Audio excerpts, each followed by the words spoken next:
രുചിഭേദങ്ങൾ. എല്ലാ കൂട്ടുകാർക്കും രുചിഭേദങ്ങളിലേക്ക് സ്വാഗതം. ഇന്നത്തെ വീഡിയോയിൽ നമ്മൾ കാണാൻ പോണത് നന്നാരി സിറപ്പ്, അല്ലെങ്കിൽ ഇതിനെ നറുനീണ്ടി സിറപ്പ് എന്നും പറയും. അതെങ്ങനെയാണ് വീട്ടിൽ നല്ല സുന്ദരമായിട്ട് ഉണ്ടാക്കിയെടുക്കുക എന്നുള്ളതാണ്.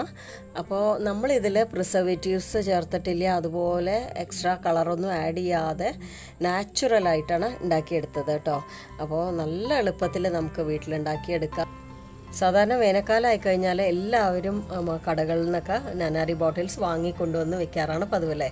അതിന് പകരമായിട്ട് എല്ലാവരും വീട്ടിലെത്തവണ ഉണ്ടാക്കി നോക്കുന്നു. അപ്പോൾ വീഡിയോയിലേക്ക് കിടക്കുന്നതിന് മുമ്പായിട്ട് നമ്മുടെ ചാനൽ ആദ്യമായിട്ട് കാണുന്ന കൂട്ടുകാരുണ്ടെങ്കിൽ ഒന്ന് സബ്സ്ക്രൈബ് ചെയ്ത് സപ്പോർട്ട് ചെയ്യണേ. അപ്പോൾ നന്നാരി സിറപ്പ് ഉണ്ടാക്കാനായിട്ട് നമുക്ക് വേണ്ടത് നന്നാരി വേരാണ്. ഇത് നമുക്ക് എല്ലാ പച്ചമരുന്ന് കടകളിലും അതുപോലെ തന്നെ അങ്ങാടി കടകളിലൊക്കെ എളുപ്പത്തിൽ കിട്ടണമെന്നാട്ടോ. അപ്പോൾ ഇത് 100 ഗ്രാമാണ് ഞാൻ ഇന്ന് എടുത്തത്. അപ്പോൾ 100 ഗ്രാമിന് 100 രൂപയാണ് കേട്ടോ. ഇനി നമുക്ക് അതെങ്ങനെയാണ് ചെയ്യണമെന്ന് കാണാം. അതിനായിട്ട് ഞാൻ കൗണ്ടർ ടോപ്പിലൊരു പ്ലാസ്റ്റിക് ഷീറ്റ് വിരിച്ചിട്ടുണ്ട്. അതിന് ശേഷം നന്നാരി നന്നായിട്ട് ചതച്ചെടുക്കണം നമുക്ക്. അപ്പോൾ ഇതിനകത്ത് നമുക്ക് ഓരോ റൂട്ടിനകത്ത് നമുക്കൊരു വെള്ള കളറ് കുഴൽ പോലെ ഒരു മരത്തിൻ്റെ കഷ്ണം കാണും. അത് നമുക്ക് ആവശ്യമില്ല കേട്ടോ. അതിന് പ്രത്യേകിച്ച് മണമൊന്നുമില്ല. അത് നമുക്ക് എടുത്ത് മാറ്റി കളയേണ്ടതാണ്. അപ്പോൾ കണ്ടില്ലേ, ഇതുപോലത്തെ വെള്ള കളറ് കുഴൽ പോലെ ഉണ്ടാവും. അപ്പോൾ ഞാനത് മാറ്റിയെടുക്കാറുണ്ട് കേട്ടോ എല്ലാപ്പോഴും ചെയ്യണ സമയത്ത്. അപ്പോൾ നിങ്ങൾക്ക് ഇഷ്ടമുണ്ടെങ്കിൽ ചെയ്താൽ മതി. പൊതുവേ ഇതിൻ്റെ ആവശ്യമില്ലാത്തതുകൊണ്ട് ഞാൻ അതൊക്കെ കളയാറുണ്ട്. നന്നാരി വേരിൽ ഒരുപാട് ഗുണങ്ങളുണ്ടെന്ന് എല്ലാവർക്കും അറിയാം അല്ലേ. ശരീരം തണുപ്പിക്കും, യൂറിനറി ഇൻഫെക്ഷന് നല്ലതാണ്, അതുപോലെ ബ്ലഡ് പ്യൂരിഫൈ ചെയ്യും, കോൺസ്റ്റിപ്പേഷൻ നല്ലതാണ്, എണ്ണിയാൽ തീരില്ല, അത്രയ്ക്ക് ഗുണങ്ങളുണ്ട്. എല്ലാ വർഷവും ഞാൻ വേനൽക്കാലം ആയിക്കഴിഞ്ഞാൽ നന്നാരി സിറപ്പ് ഉണ്ടാക്കി ബോട്ടിൽസിലാക്കിയിട്ട് ഫ്രിഡ്ജിൽ സൂക്ഷിക്കും. ആവശ്യമുള്ളപ്പോൾ എടുത്ത് ഉപയോഗിക്കാറുണ്ട്. അപ്പോൾ ഞാൻ ഇതെല്ലാം ചതച്ചെടുത്ത് വെച്ചിട്ടുണ്ട്. നമുക്ക് എത്രത്തോളം ചതച്ചെടുക്കാൻ പറ്റുമോ ചെറുതായിട്ട് അത്രത്തോളം എടുക്കണം. പിന്നെ ഇത് മിക്സി ജാറിലൊന്നും ഇട്ട് ചെയ്യാറില്ല കേട്ടോ ഞാൻ. അപ്പോൾ ഞാൻ നേരത്തെ പറഞ്ഞ പോലെ ഇത് നമുക്ക് ആവശ്യമില്ലാത്തതാണ്, ഇത് കളയാൻ പോവുകയാണ്. ഇനി ഈ ചതച്ച നന്നാരി നമ്മൾ 2-3 പ്രാവശ്യം അല്ലെങ്കിൽ മണ്ണ് പോണ വരെ നന്നായിട്ട് കഴുകിയെടുക്കണം. അപ്പോൾ ഞാൻ എന്താ ചെയ്യാറെന്ന് വെച്ച് കഴിഞ്ഞാൽ 10 മിനിറ്റ് വെള്ളത്തിലിട്ട് വെക്കും. എന്നിട്ട് നന്നായിട്ട് കൈകൊണ്ട് തിരുമ്മി കഴുകിയെടുക്കും. അപ്പോൾ അങ്ങനെ ഒരു 2-3 പ്രാവശ്യം ചെയ്തെടുക്കുമ്പോഴേക്ക് ഇതിൻ്റെ മണ്ണൊക്കെ പോയി നന്നായിട്ട് ക്ലിയറായി കിട്ടും നമുക്ക്. അപ്പോൾ പ്രത്യക്ഷത്തിൽ കാണുന്ന സമയത്ത് ഈ വേരിലൊക്കെ മണ്ണ് ഉണ്ടാവുമോ എന്ന് വിചാരിക്കും, പക്ഷെ ഉറപ്പായിട്ട് മണ്ണുണ്ടാവും. അപ്പോൾ അത് കണ്ടില്ലേ. അപ്പോൾ ഇത് നല്ല വൃത്തിയായിട്ട് മണ്ണ് പോണ വരെ കഴുകിയെടുക്കണം. അപ്പോൾ ഇനി നമുക്ക് വേണ്ടത് 2 ലിറ്റർ വെള്ളമാണ്. അപ്പോൾ ഞാനത് റെഡിയാക്കി വെച്ചിട്ടുണ്ട്. ഇനി ഇതിലേക്ക് നമ്മൾ നേരത്തെ ചതച്ച് കഴുകിയെടുത്ത് വെച്ച നന്നാരി ഇട്ട് കൊടുക്കണം. കൂട്ടത്തിൽ ഞാൻ 4 ചതച്ച ഏലക്ക ഇട്ട് കൊടുക്കുന്നുണ്ട്. അടുത്ത ഞാൻ ഇതിൽ ചേർക്കുന്നത് ദാഹശമനിയാണ്. നമ്മൾ നാട്ടിലൊക്കെ അമ്മ എപ്പോഴും ദാഹശമനി ഇട്ടിട്ടാണ് തിളപ്പിച്ചെടുക്കാറ്.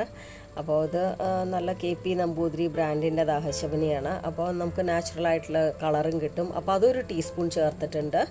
അപ്പോൾ ഇത് ഓപ്ഷണലാട്ടോ ഈ ഏലക്ക അതുപോലെ ദാഹശമനിയൊക്കെ. അപ്പോൾ ഞാൻ ഇടണമെന്ന് മാത്രം. അപ്പോൾ ഇനി ഇത് നന്നായിട്ട് മിക്സ് ചെയ്ത ശേഷം ഇതൊരു ഓവർനൈറ്റ് നമ്മൾ തൊടാതെ വെക്കണം.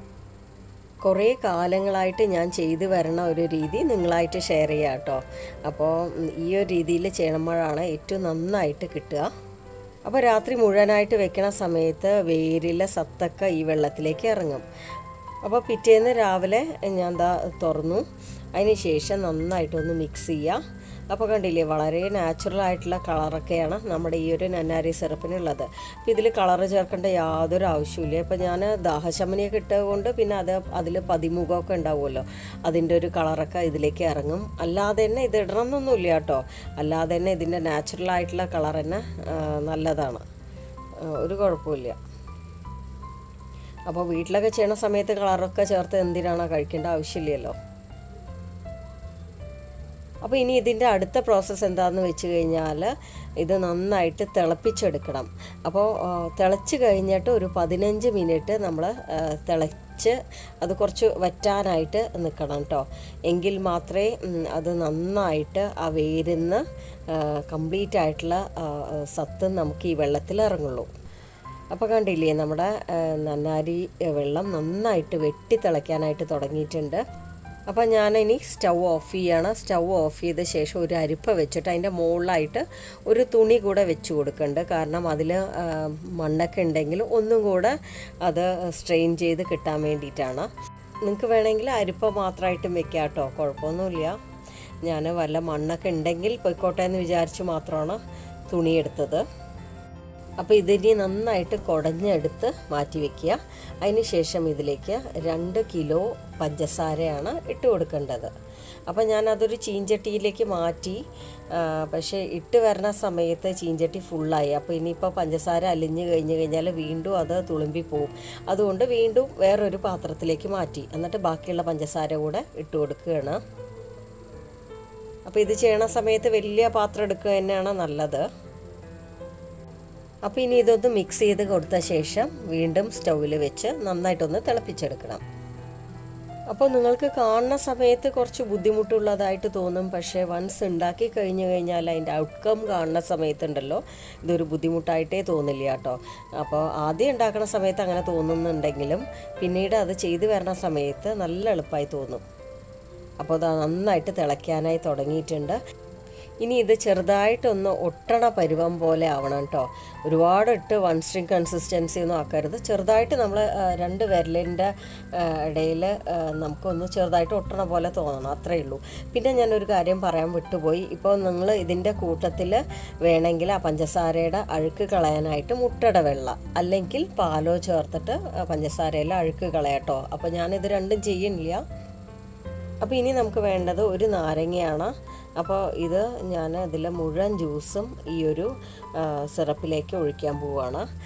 കാരണം പഞ്ചസാര ക്രിസ്റ്റലൈസ് ആവില്ല. അത് മാത്രമല്ല നാരങ്ങാ നീര് ചേർത്തിട്ടുണ്ടെങ്കിൽ കേടുവരില്ല. അപ്പോൾ അതിന് വേണ്ടിയിട്ടാണ് നമ്മളത് ചേർക്കണത്. അപ്പോൾ ഇനി സ്റ്റൗ ഓഫ് ചെയ്തിട്ട് നമുക്കത് നന്നായിട്ട് ആറാനായിട്ട് വെക്കണം. അപ്പോൾ ഈ ഒരു മെഷർമെൻറ്റിൽ ചെയ്ത് നോക്കണ സമയത്ത് നിങ്ങൾക്ക് ഏകദേശം ഒരു 3 ലിറ്ററോളം നന്നാരി സിറപ്പ് കിട്ടും കേട്ടോ. അപ്പോൾ കടയിൽ നിന്നൊക്കെ ഒരുപാട് വില കൊടുത്ത് വാങ്ങാതെ, അതുമാത്രമല്ല നല്ല ഹൈജീനിക്കായിട്ട് നമുക്ക് വീട്ടിൽ തന്നെ എളുപ്പത്തിൽ ഉണ്ടാക്കിയെടുക്കാം അല്ലേ. അപ്പോൾ നല്ല മണമുണ്ട് കേട്ടോ. ഇത് ഉണ്ടാക്കാനായിട്ട് തുടങ്ങിക്കഴിഞ്ഞാൽ പിന്നെ വീട് മുഴുവൻ നല്ല മണമാണ്. അപ്പോൾ ഇതെങ്ങനെയാണ് സ്റ്റോർ ചെയ്യേണ്ടതെന്ന് വെച്ച് കഴിഞ്ഞാൽ വെള്ളാംശം ഇല്ലാത്തൊരു കുപ്പി ജാറോ ബോട്ടിലോ ഏതാ കയ്യിലുള്ളതെന്ന് വെച്ച് കഴിഞ്ഞാൽ അതിലേക്ക് ഒഴിച്ചിട്ട് നല്ല ടൈറ്റാക്കി അടച്ച് ഫ്രിഡ്ജിൽ സൂക്ഷിക്കാവുന്നതാണ്. കുറേ നാൾ ഇതിരിക്കും കേട്ടോ. അപ്പോൾ ആദ്യമായിട്ട് ചെയ്യാൻ പോണ ആളുകൾ 25 ഗ്രാം നന്നാരി വാങ്ങിയിട്ട് അതിൽ ചെയ്ത് നോക്കൂ കേട്ടോ. അപ്പോൾ നമ്മുടെ ഈ നന്നാരി സിറപ്പ് കൊണ്ട് സർബത്ത് എങ്ങനെയാണ് ഉണ്ടാക്കുക എന്നുള്ളത് അടുത്ത വീഡിയോയിൽ കാണിക്കാം. എല്ലാം കൂടെ അതിൽ ഉൾപ്പെടുത്തി കഴിഞ്ഞാൽ ഒരുപാട് ലെങ്തി ആയി പോവും. ഇപ്പോൾ തന്നെ ഒരുപാടായിട്ടുണ്ട്. അപ്പോൾ നിങ്ങളെല്ലാവരും ഇതൊന്ന് ഉണ്ടാക്കി നോക്കണം. വീട്ടിൽ ഫ്രഷായി ഉണ്ടാക്കി കുടിക്കാമല്ലോ. അപ്പോൾ നിങ്ങളുടെ അഭിപ്രായങ്ങൾ അറിയിക്കണം. നിങ്ങൾക്ക് വീഡിയോ ഇഷ്ടമായിട്ടുണ്ടെങ്കിൽ ഒന്ന് ലൈക്ക് ചെയ്യുക, ഫ്രണ്ട്സ് ഫാമിലിക്കൊക്കെ ഒന്ന് ഷെയർ ചെയ്ത് കൊടുക്കുക, സബ്സ്ക്രൈബ് ചെയ്യുക. ഇതുപോലെ നല്ല നല്ല വീഡിയോസായിട്ട് വീണ്ടും കാണാം. Thank you all.